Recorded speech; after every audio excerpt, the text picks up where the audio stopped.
Dear viewers, welcome to this edition of the Primetime Newscast on Équinoxe Television, live from our headquarters in Cameroon's economic capital, Douala. I am Babble Jonathan. In our top stories in this edition of the news, coronavirus is confirmed in the Republic of Cameroon. In a release, the Public Health Minister Manauda Malachi confirmed that it was detected on a 58-year-old French national who arrived the country on the 24th of February 2020. He is reassuring Cameroonians that all measures have been taken to contain the virus and prevent it from spreading. And also in this newscast, we will bring to you heartbreaking testimonies of some victims of the Anglophone crisis. Stay with us.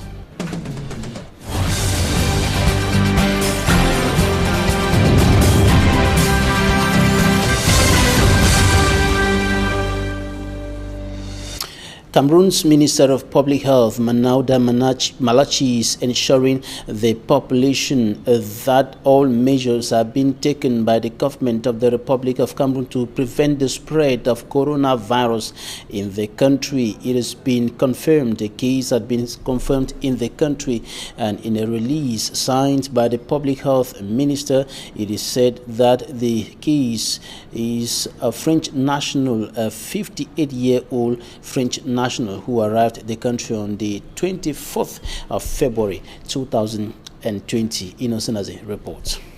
Cameroon's Public Health Minister Manauda Malachi on a tour in various hospitals in Douala Littoral region to ensure they are ready to contain the COVID-19 clears doubts by confirming a case of the coronavirus has been recorded in the nation's capital Yaoundé since Thursday, February 5th. Effectivement, je voudrais confirmer que nous avons malheureusement Effectively, I confirm we have recorded a coronavirus case since Thursday night. It was brought in by a 58-year-old French national who arrived Cameroon February 24th, and he began feeling uncomfortable from the 27th before he was put under treatment in the care center of the Yaoundé Central Hospital. L'état clinique, n'est-ce pas, du patient en question ne donne pas lieu à alarme. Public health officials as well confirm this. And some fatigue on the 27th, and he has been in a hospital, and yesterday a test was made to check whether he has the new coronavirus, and the test came out positive from the Centre Pasteur du Cameroon late at night, actually around 11 o'clock. The person is already isolated in the Yaoundé Central Hospital. The spouse also is isolated, although the tests for the spouse are now awaited. And so already during the night, the Ministry of Health has really strengthened and increased the level of response to this case. Teams have been deployed to detect contacts. The public health officials urge Cameroonians to remain calm. The population of Cameroon should remain calm, observe the usual measures for hygiene, washing hands several times, avoiding contact with sick people, and also when you visit a market with live animals, avoid touching those animals.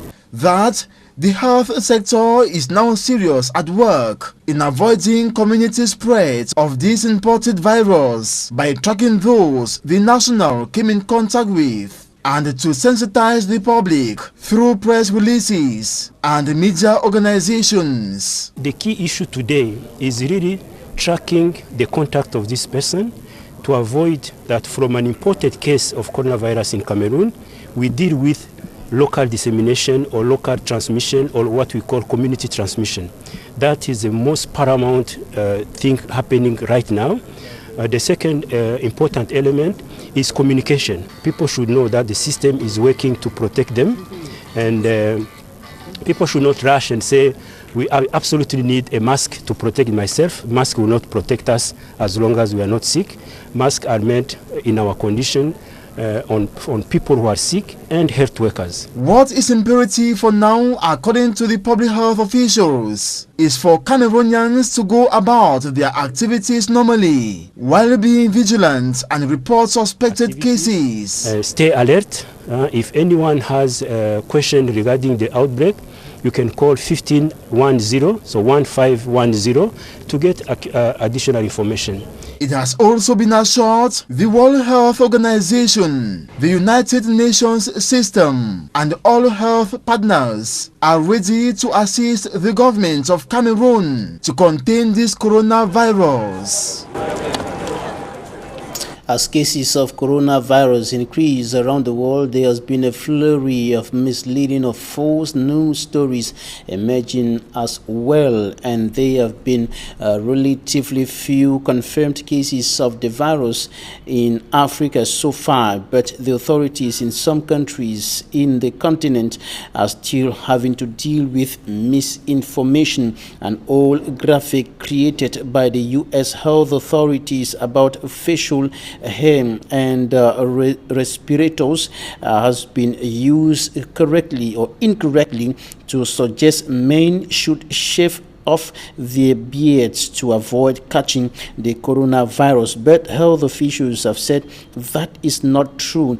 A supposed Nigerian evangelist who claims he can cure the virus has also been the subject of disinformation, and stories about David King Leo Elijah from Glorious Mount of Possibility Church started spreading online after a video of him saying he would move to China to destroy the virus was uploaded on YouTube and shared on other platforms. And few days after, reports appeared on blogs alleging that he had traveled to China but had been admitted to hospital after catching or contracting the virus. The blogs referred to the pastor with a different name, Elijah Emeka Chibukai, and the photo used to show him in hospital is actually a photo of Adesina Adesanya, a Nigerian actor popularly known as Pastor Ajidara, who died in hospital in 2017.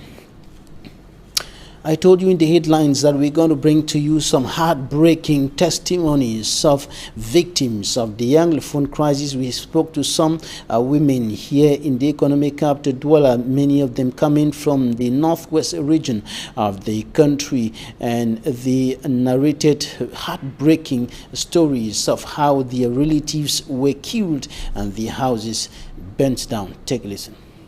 I'm a victim that have lost properties and people. I have 5 children. They were staying with me. One was mine. We were in the farm. They are young men. They can move faster than I.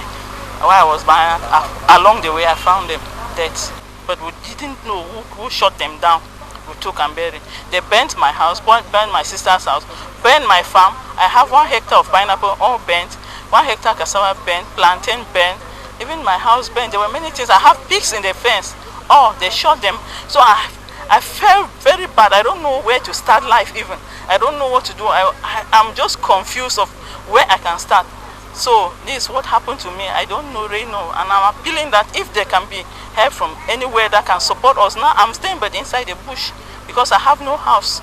Those guns, as they come and scatter the guns all around like that, they can attack me because first and foremost, I'm a patient of high blood. So I couldn't have been hearing all those guns like that. So I decided to go to my father's compound and we were staying there. The day I was leaving the place, there were so many gunshots and until I was shot on the leg. This is 3 years like this, as I can testify. I was shot on the foot and then I took myself with my children and went to our house where I was undergoing treatment. As we were undergoing treatment, our father said that no, we cannot stay in Agati. When there are too much gunshots, we should go to his village where is Mankani Kombafut. So as we went there, those guns continued. The armed boys, they were shooting. The military, they were shooting. So as they were coming on a certain day that we were in our in the funeral, in my uncle's funeral, they came and we ran and went under the stones. So as they shoot the bullet, it came and passed and picked my cousin. So my cousin died, and on that burial day, many people in that Mankanikom, they were still killed. So I've lost brothers, I've lost sisters. When they are going to the farm, they are walking, stray bullets pass and take them. So I'm just exhausted with all this trouble because the military and the armed boys, they are of no difference. Everybody is fighting to protect himself, him or herself, but the shooting continues. And in that particular land, many of the Mankanikong boys and girls have been killed, even the women when they go to work in the farm. And so it's very terrible, because I don't think we can be one like this and we keep on killing our brothers and sisters. It is a painful situation. We are really pleading on the president and his governments that if he can take this our problem that we are submitting to him every day, this our cry every day, to react on it and bring a solution to this problem, we'll be very happy with him. We are only pleading that he should take this matter very serious, because we are really in pains. We are really in pains. We are pleading on him, and we are also begging God to touch his heart.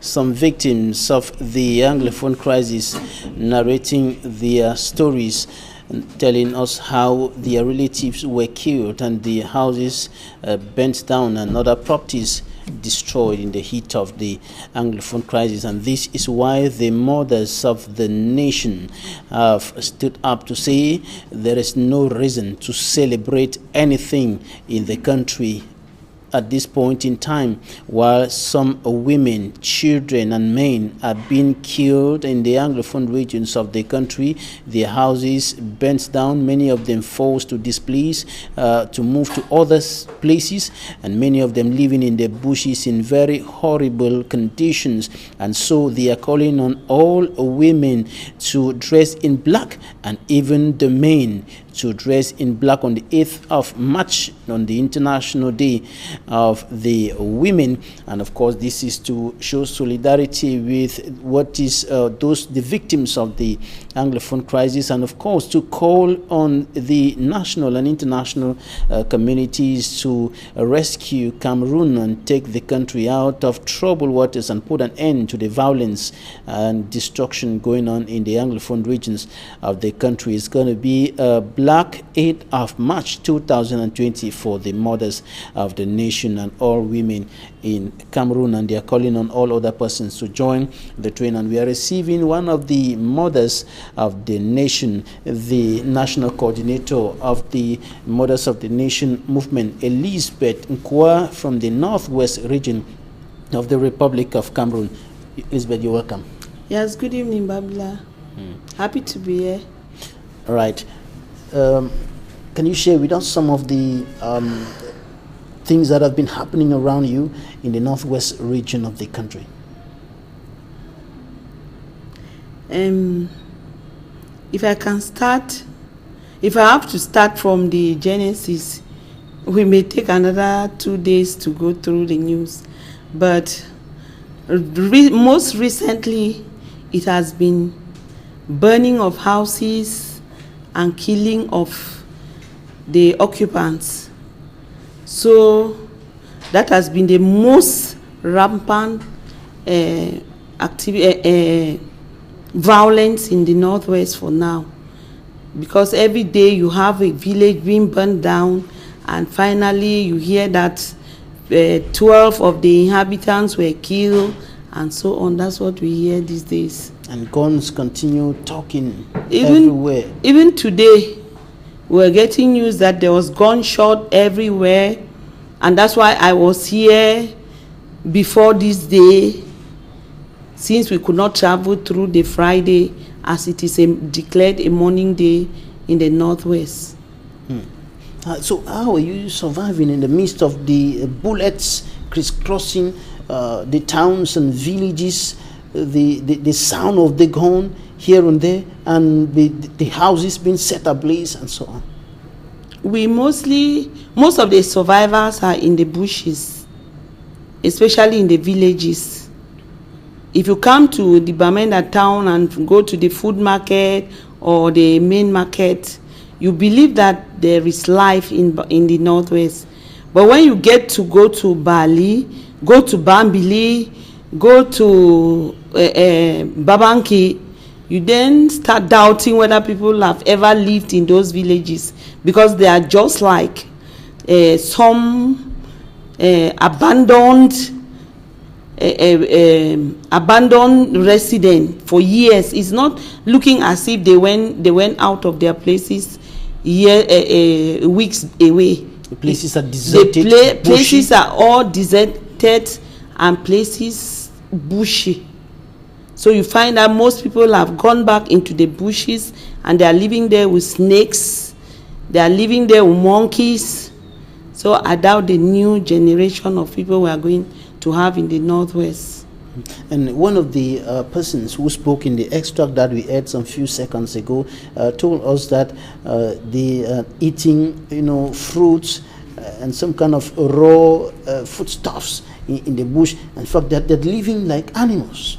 Is that true? Can you imagine that somebody is in the bush and there is a lockdown, meaning that there is nothing coming in and nothing going out? The person in Bali cannot buy from Widikum, neither can the person in Widikum buy from Bali. So you end up living as your environment permits.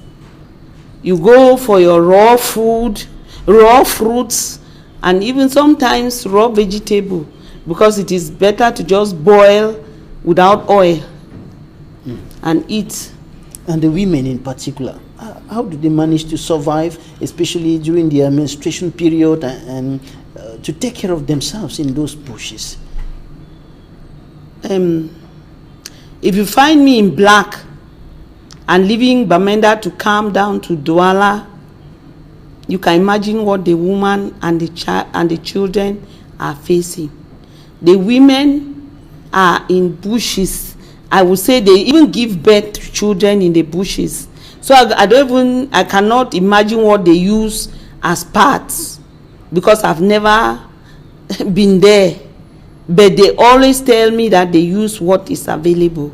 So when those things are secrets.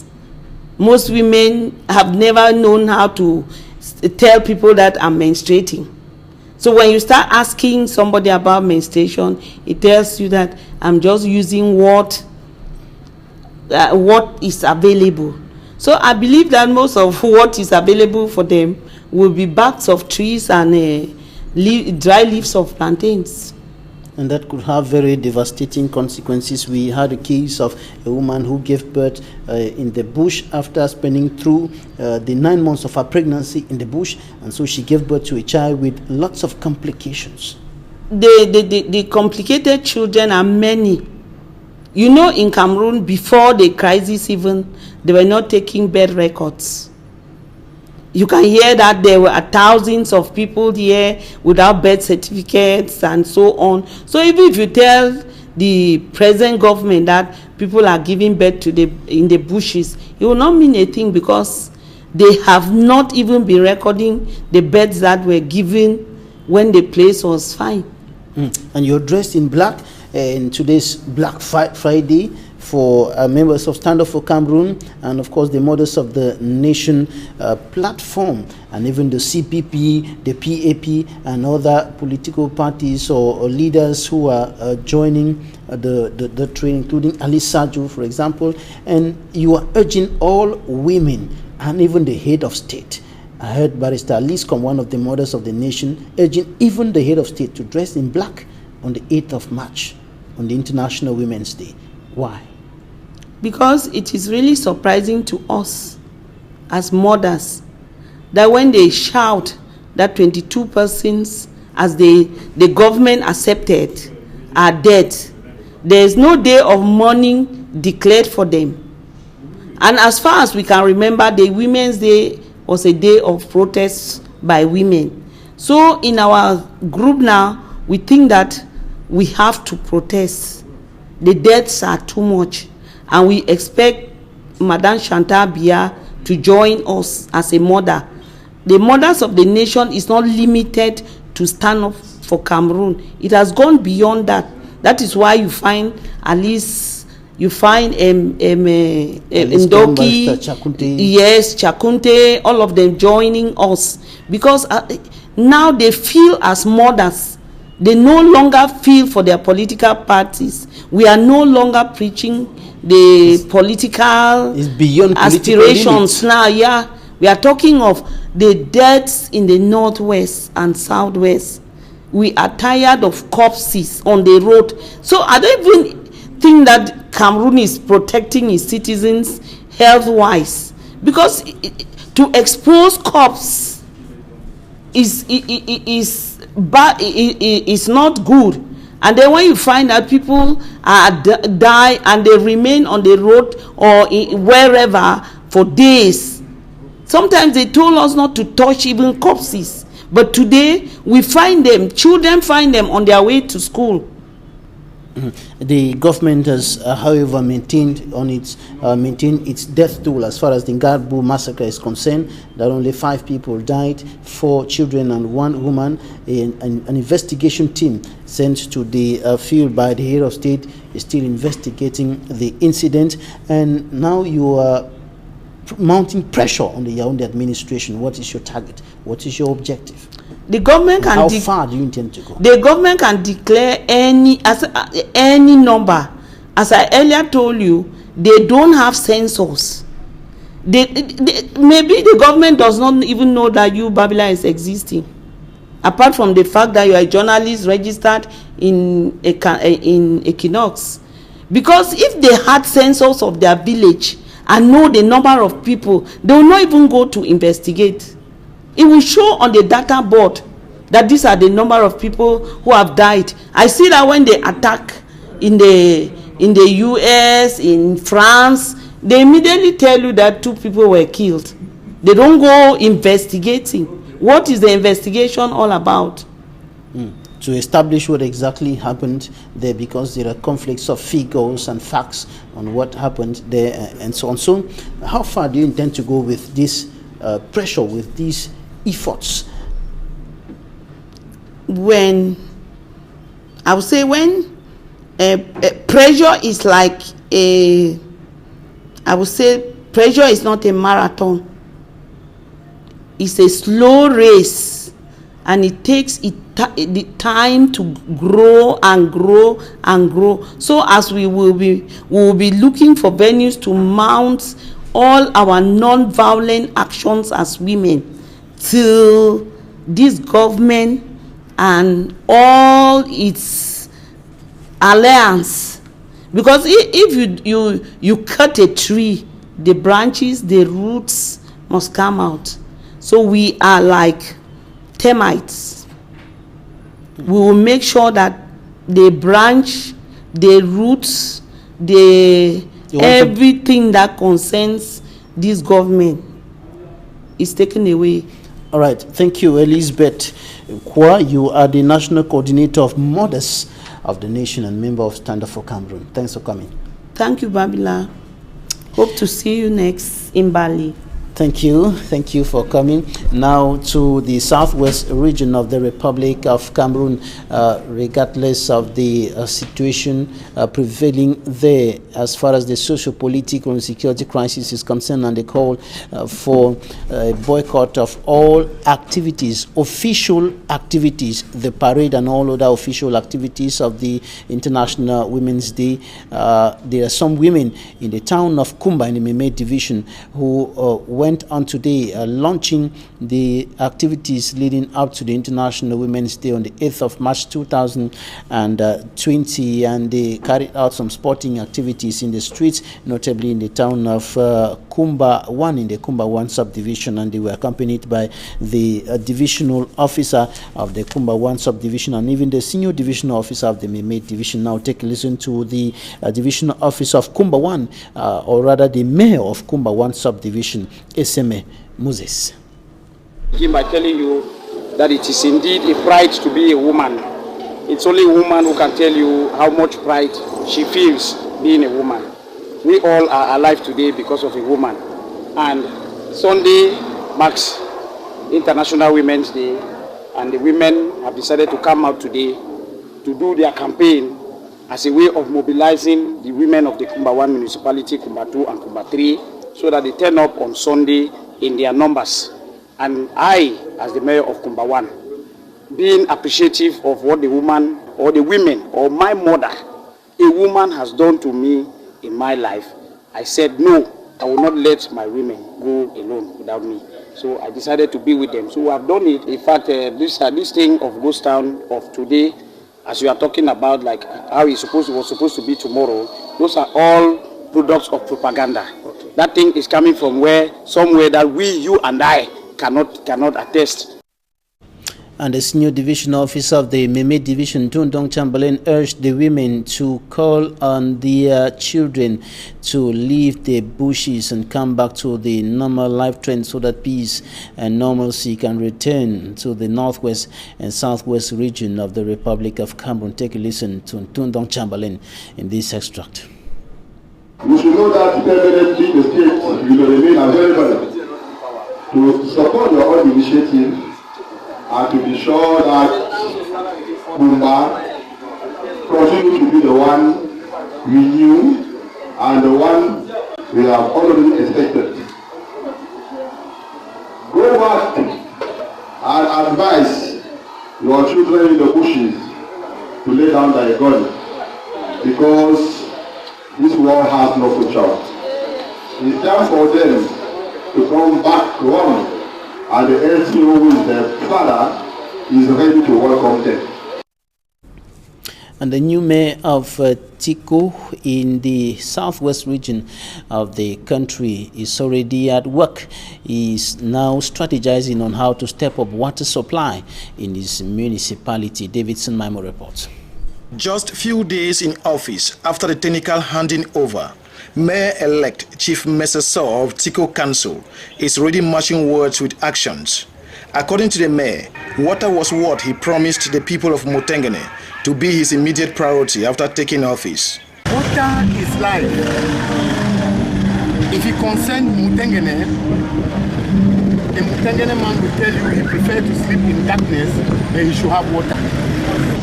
I think this project we got up this morning, we are thinking about the life and the betterment of the people of Mutengene. The project, the development officer of Tico Council, Chief Molo, say it is a FECOM-sponsored project. And this project has been dragging since 2014 till now. So with Chief Peter Mesoso, who is the mayor of Tico Council, he decided to grab this particular project as his pioneer project. And since he is an inhabitant of Mutengene also, and he knows the worries of the Mutengene people, and knowing that water is one of the major hindrances, we have come here today with a team of consultants from FECOM. The people of Mutengene for years have been suffering from water crisis and are badly in need of potable drinking water. I consulted with my deputies and the FECOM technicians or bureau, inclusive the Secretary General. We looked at how possible this water can be made available to the people. And we thought if we can steam the engine, come April, we steam the engine and mash. In no distant time, Mutengene people will have the water they are talking about. It should be noted that the former mayor had resistance from the Mutengene Water Management Committee in executing the project due to rumors that the Tico Council was to take over the water, since the water is managed by the local community. Over 50 women selling at the central market in Douala have seen the business sites destroyed. The business sites were destroyed today within the context of Operation Fight, the fight against urban disorder in the town of Douala. Manjik and Gabriel reports. There were many women who saw their business places destroyed this morning at the central market in Douala.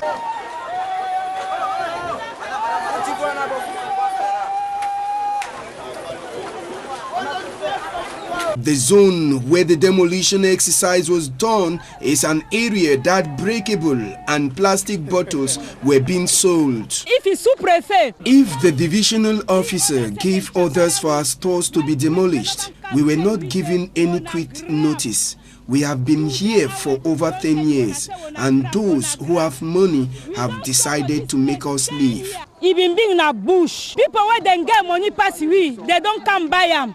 How they don't buy them, so we will not get money. With the demolition, the women are asking where they are expected to continue doing their business. How a sous-prefect don't can give order. As the divisional officers giving orders for us to leave, to settle down and continue to do our business, because it is from what we make out here that we feed our children with. Then team na people we say we begin team say for market then hold we na sous-prefect no play where he go put we. According to these women, the zone that was demolished have been rented out to them, and they were always up to date with the rent.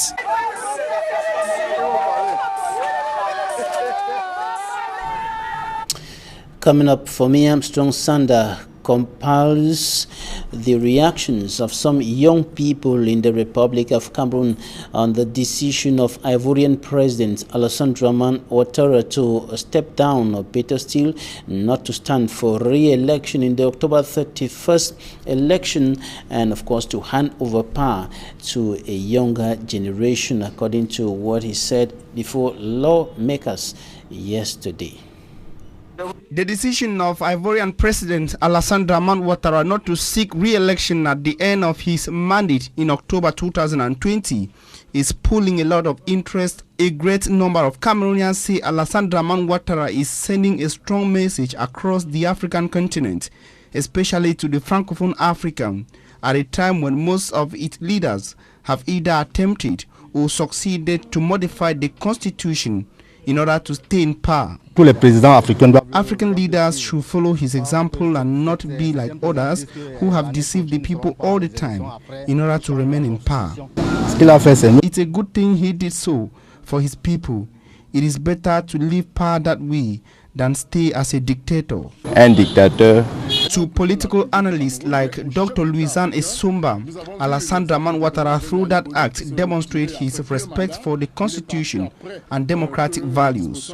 On a second note, Dr. Esomba notes that the Ivorian president is tactical on a political domain, considering his emphasis on the fact that power should be handed down to a young generation in Côte d'Ivoire. Dr. Louisan Esomba also sees a President Dramane Alassane Ouattara who wants to avoid a possible war in Ivory Coast, because as president, he has the constitutional instrument to manipulate the constitution in order to seek a third mandate. But he chose to stay off for peace in Côte d'Ivoire, according to the political analyst. Dr. Esomba further sees his declaration as that coming from a man who has increasingly seen himself isolated by his supporters.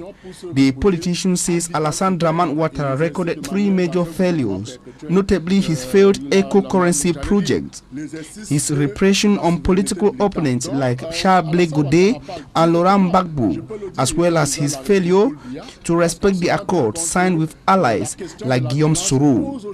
The declaration of Ivorian President Alassane Dramane Ouattara has also received a positive reaction from the French President Emmanuel Macron, who congratulated President Alassane Dramane Ouattara on his social media handle.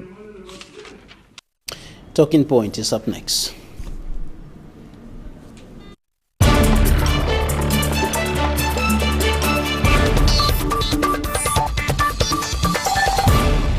Thanks, dear viewers, for staying with us in Talking Points. We are receiving the National President of the Popular Action Party, the PAP, Jean Dennis. You're welcome. Thank you very much, Mr. Babila. Good evening to all viewers of Equinoxe, and good evening to those in the Northwest, especially those in Ngabu and Babanki.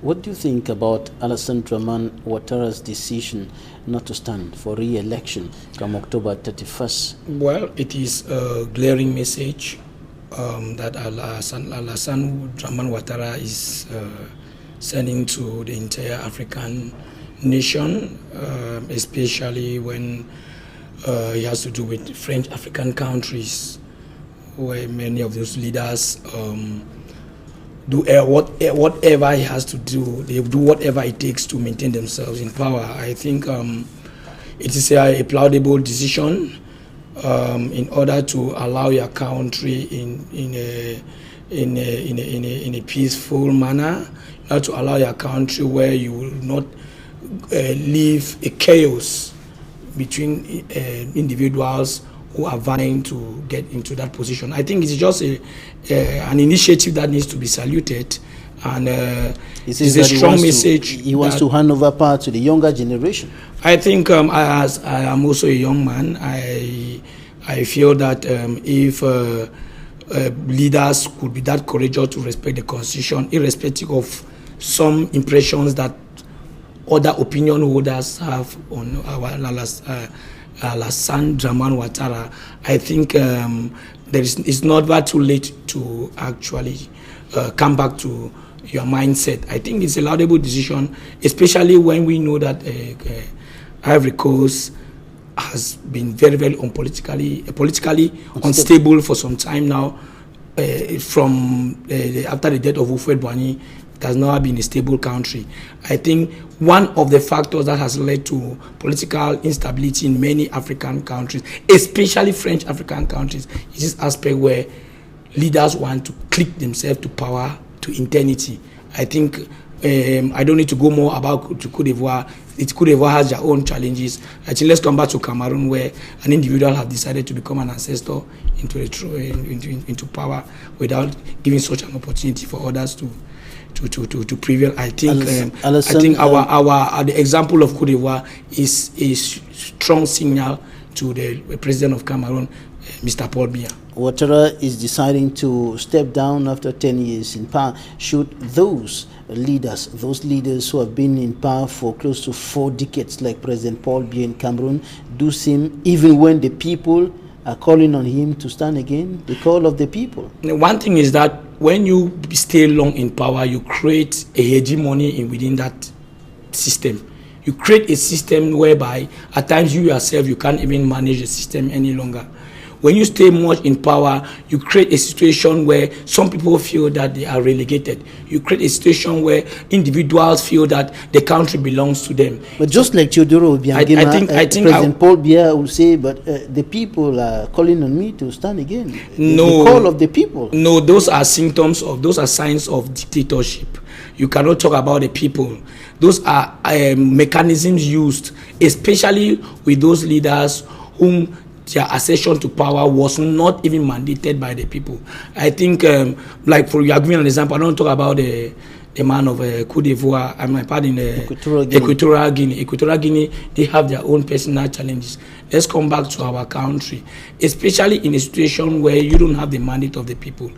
Those are all what called political jargons, to pretend that the people are the one asking you to. Every leader, those who are stepping down, they could still use that statement because they have all the prerogatives within their hand, all the constitutional right. They can manipulate whatever they wish to continue stay in power and use the name of the people. I think one of the issues killing Africa, especially French African countries, is the aspect of not respecting the Constitution, and that is why Barack Obama, the former president of the USA, earlier said there is a need for Africans to have strong institutions than strong men. If you respect those institutions, it will go a long way to appease the political tension in your country. One of the factors that Cameroonians are facing today, I mean, going back even to the Anglophone crisis, is because of an individual who has hijacked all the institutions into his hands and manipulated in such a way that he has refused to quit, and he has created a system whereby some individuals feel that the Cameroon belong to them, and they've left others who cannot live up to that expectation frustrated. I think staying in power for more than 2 mandates there's nothing that you feel you have for your country, that you feel a project that you have for your country that within 2 mandates you can achieve. It's after 2 mandates you can achieve. It's not after 3 or 4 or 5 mandates that you can achieve. After 4, 3 or 5 mandates, you only be repeating the so-called law of diminishing return. Whatever you were able to achieve within the period of 5 years, 6 years, apart in 10 years, like Mr. Biya who changed it from 7 years, 14 years, it's not at your 5th or 6th mandate that you achieve. I think everything that you'll be doing will just be bouncing back on you. All right, let's talk about the Anglophone crisis. Now, when you listen to heartbreaking testimonies like the ones that we aired in this newscast, mothers telling you how their children were brutally killed, telling you how their husbands were killed, their houses burnt down, their farms burnt down, and everything taken away from them except their own lives. Well, thank you very much. I'm happy that you have come to, because that is the essential, one of the essential issues that actually brought me here. As you can see, I am in black. I am in solidarity with the mothers of the nation. I'm in solidarity with the stand-up of Cameroon, because it is an assembly of all civil society organizations, political parties that bring people together into see how they can foster the country ahead, especially at a level of what we call a political transition. So I came purposely in respect to, in solidarity with our mothers, especially on the commemoration of the Women's Day. So I am dressed in black because I have that sympathy for the women. Coming back to the Anglophone crisis. So I was going to ask you, yes, when you listen to these heartbreaking testimonies, what can possibly be hindering the solution to this problem? What can be stopping government or all the parties involved from reaching a compromise to put an end to these killings and destruction of properties? Thank you, Mr. Babila. I think it's a very pertinent question. Let me go straight. We talk about, of recent, we had on the 14th of March, we had what called the Ngambu incident. Not so long, we had what called the incident that took place in Babanki. I bet you that anybody with conscience, if you watch the video, you are a journalist, I'm sure you must have taken a vivid investigation, and you see what actually the atrocities and the violence perpetrated in those villages, especially the victims, where we have nursing mothers and children, like the 7-year boy that was killed, called Cletus, killed, shot down. I think what from our intelligence reports unit that we had in Babanki, we had about 9 innocent civilians, amongst which majority of them are women and innocent children and even elderly men. I think like what happened in Gabu, we have elaborated much about that at the level of our party. PAP has come out with a communique after carrying out an intensive investigation. It is high time that we need to tell the truth to Cameroonians for this war to stop. From the onset of this war, the Popular Action Party has ever called for what we call a ceasefire.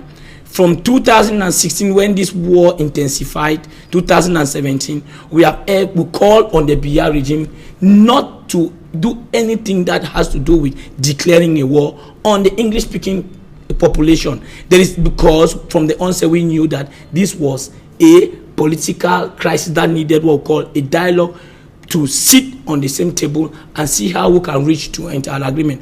But we saw a president and a regime, that's a government in place, who finds pleasure in seeing its own citizen. When I call its own citizen in quote, because I doubt if they are the citizens of the same country, being killed, houses being destroyed, families are homeless, children are not going to school. But what you see now is paradoxical, because the head of state has been, expressing his commitment, his concern about the situation, and his determination to put an end to the killings and the atrocities. And you seen that he's taking pleasure in the killings? No, I think that's what we call hypocrisy of the highest order.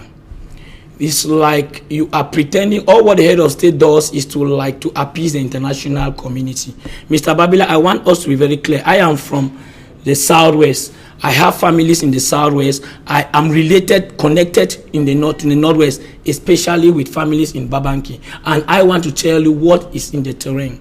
The fact there is that there is that particular pride, ego, that is someone who feels that my power is my priority. The people means nothing to me. A government that feels that government for the government, by the government with the military, that is their priority.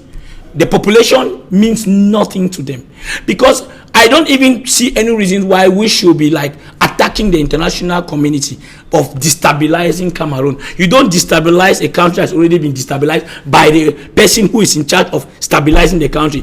On the contrary, the international community is there to see how you can stabilize your country. The country will be destabilized by an individual. There is no way. Who has destabilized the country and how? Continue. Okay. Yes, who has destabilized the country?